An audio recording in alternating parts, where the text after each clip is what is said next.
Alright, it's Monday, and I feel like complaining about something, so I'm going to complain about SAE connectors. That's what this thing is right here. If you've got an RV or a motorcycle, and I've got both, so I deal with these a lot, you've seen these before. You see them commonly on motorcycles. It's usually what's on the pigtail you get with like a trickle charger, like this guy back here. Or also a lot of accessories, like if you've added a USB port or wiring for a GPS or you name it. Every friggin' thing uses these. So there's a reason why these sort of suck. The reason for that is it's really easy to screw up with them and lead you into a either a blown fuse if you're lucky, or a catastrophic failure if you're not. So let's take a look at these connectors. We've got the male end going to a positive side on this specific connector, and then the negative going to the female side of the connector. And usually what happens, let's go grab one so we can see.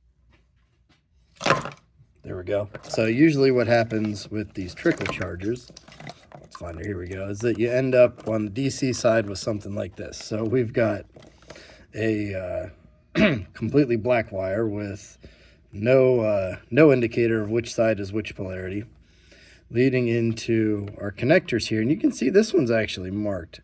So this one's got positive, negative. So on this connector, coming out of our trickle charger, we go on this side to the positive. And generally on these two, you can see one of these wires has, that's going to be real hard to see on the video, one of these wires has a little ridge on it and one doesn't. So the one with the ridge on this one is negative and the one without it is positive, and that's generally true for all of them, but that's your only indicator.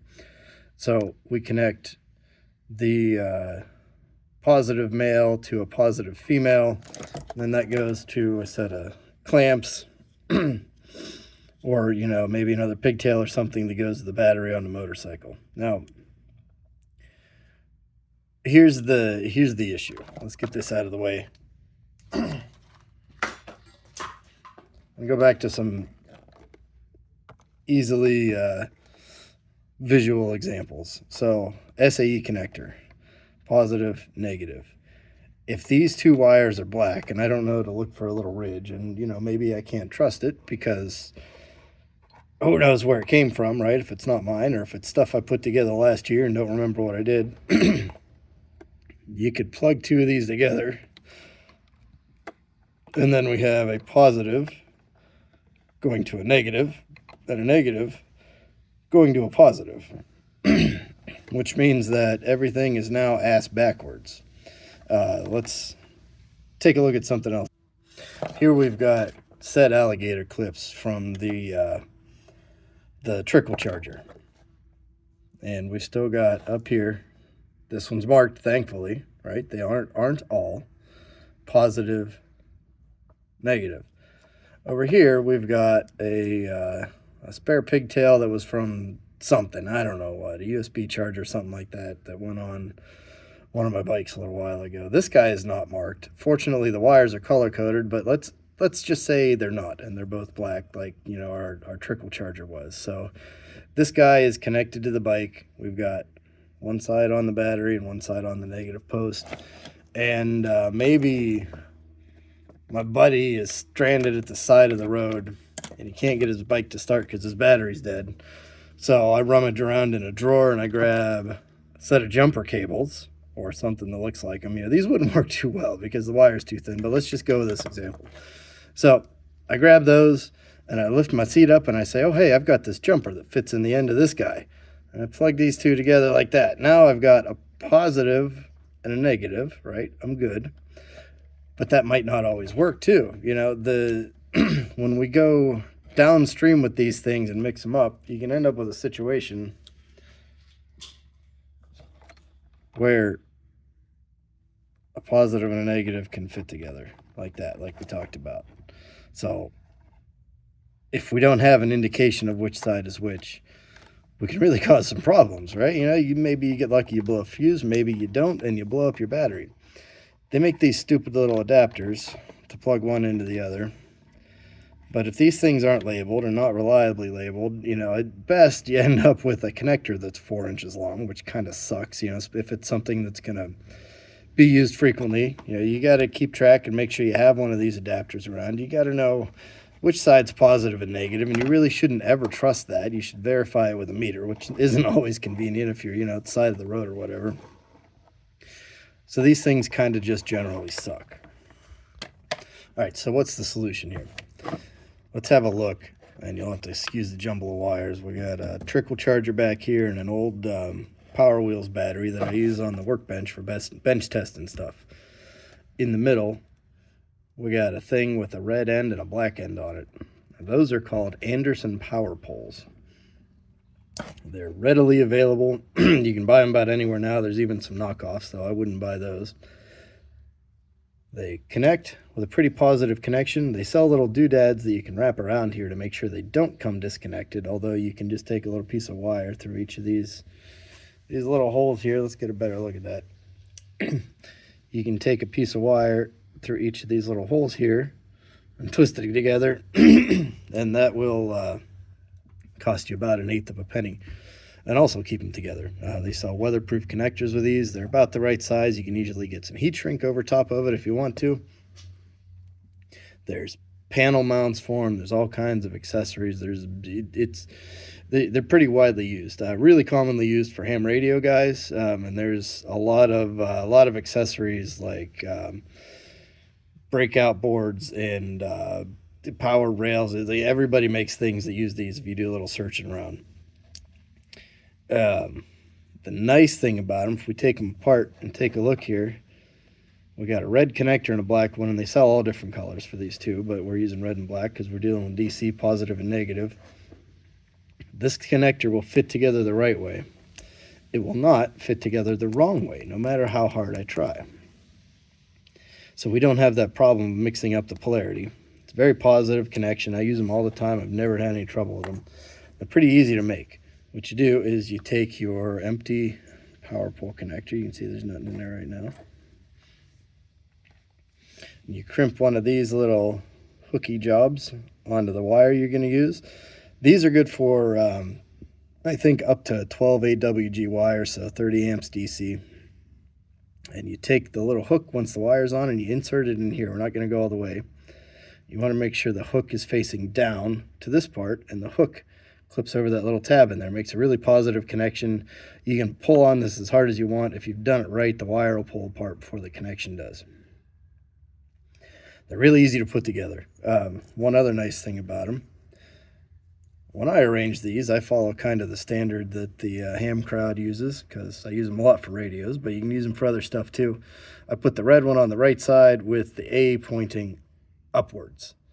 There's no official published standard for that, but that's what the guys I hang out with do, and now we can all share our gear. However, you could put them the other way if you wanted to. You could stack them this way. There's little tabs and grooves on them, so they'll slide together like that if you want. They'll slide together like this if you want. That way. And you can bundle up more than one. So let's say I had some connector I was putting together that had maybe a 12 volt DC and a ground and I don't know, a 24 volt DC. I could wire it up like this, and that connector would only ever work with its matching opposite end. We could make a block out of them this way. You can put them together. They're like Lego. You put them together any way you want.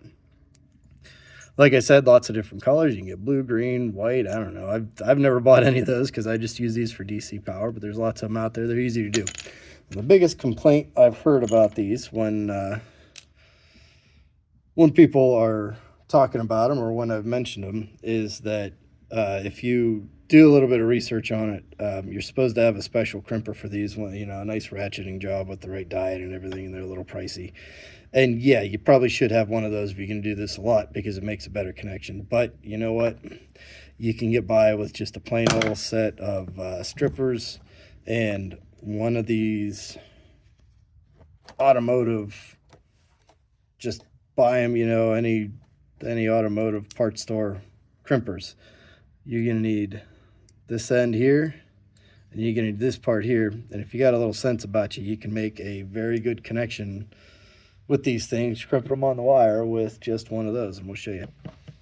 All right, so first things first. I've already done this one, but if you don't know how to use wire strippers, you don't belong here.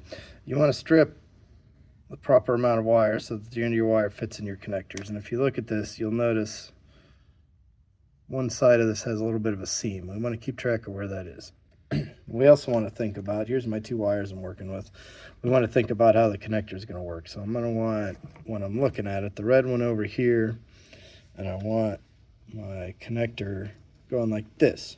So I want, and it doesn't matter, you can twist it around, but to keep your wires tidy, I want my my little internal hook jobby facing upwards like that on the wire over here. So we'll slide it on, we'll double check, we got a nice fit on there.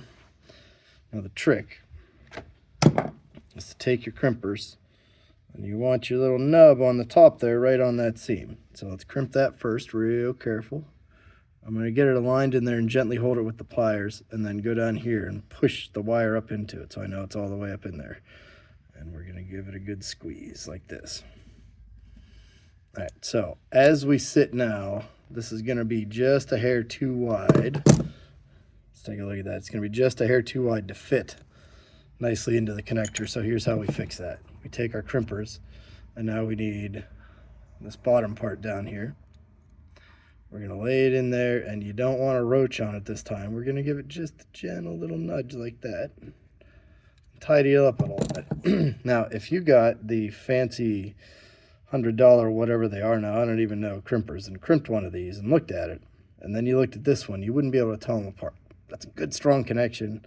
That ain't going anywhere. Now all you got to do, you take your connector, you make sure you got your hook facing the right way. It should be going down like that. Slide her together, and we should hear a little click in here. Sometimes you got to wiggle them a little bit. There we go. I can feel it. I just put it over the edge. It's going to be real hard to see in there. Let's see if we can do this. We can see it's not quite over the tab. We'll push and you get a good click. And that's it. She's on there. That ain't going nowhere. That's a good solid connection. No need to solder or anything like that. You could solder if you really want to. I don't think it's going to make that much of a difference, especially with the current we're dealing with. That's all it takes. Good, strong connection. You don't need the special tools. I don't know what I paid for this a long time ago. It was probably 10 or 15 bucks. They're probably more now because the economy sucks. But they're cheap, they're ready, available. If you're doing this kind of thing, you probably already got it. So, use power poles, screw SAE connectors. I wish this was the standard.